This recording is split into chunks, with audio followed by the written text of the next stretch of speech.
ትዳሬን ወደዋለሁ። ቢዘምም የዘመመ ትዳሬን የሚያቃና እንጂ የሚያፈርስ ቤተሰብ አያስፈልገኝም። እማዬ ምን አይነት ጨለማ ህይወት ውስጥ እንዳለች አንቺ አታውቂም። አዎ እንደዛ ተለሳልሶ ካገባት በኋላ ሁሌ አምሽቶ ነው የሚመጣው።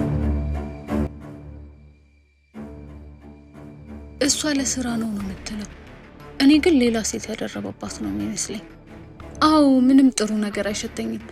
ብትፈተው ከዚህ የተሻለ ኑሮ መኖር ትችል ነበር።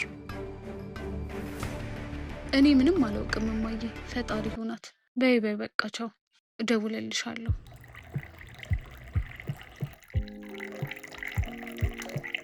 ልብሶችሽን አዘጋጅ፣ ትኬት ቆርጬልሻለሁ፣ ነገ ትሄጃለሽ። ወዴት? ምን ነው ማሬ? ምን ተፈጠረ? እማዬ ጋር ብትሆን ይሻላል። እዚህ ልማር ተስማማን አይደል እንዴ? ትክክለኛ ውሳኔ እንዳልነበር አሁን ተረዳሁ። መጀመሪያም ቢሆን እማዬን ላለማስከፋት ነበር የተስማማሁት። ቆይ ምንድነው ሀሳብሽን ያስቀየረሽ? ትዳሬን ወደዋለሁ። ቢዘምም የዘመመ ትዳሬን የሚያቃና እንጂ የሚያፈርስ ቤተሰብ አያስፈልገኝም። ከኔ አልፎ ህይወትሽን አውቅልሻለሁ የሚል ሰው አያሻኝም። የኔ ፍቅር፣ የማላውቀው ነገር አለ እንዴ? ምንድነው የምታወሪው?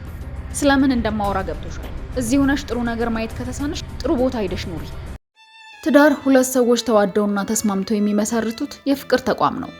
ያዘኑ በመምሰል ከሳሽ ጠቆርሽ እያሉ መጎዳታችንን እየነገሩ የተሻለ ህይወት ላይ ሰጡን ህይወታችንን የሚቀሙብን ሰዎች ካጠገባችን እናርቅ።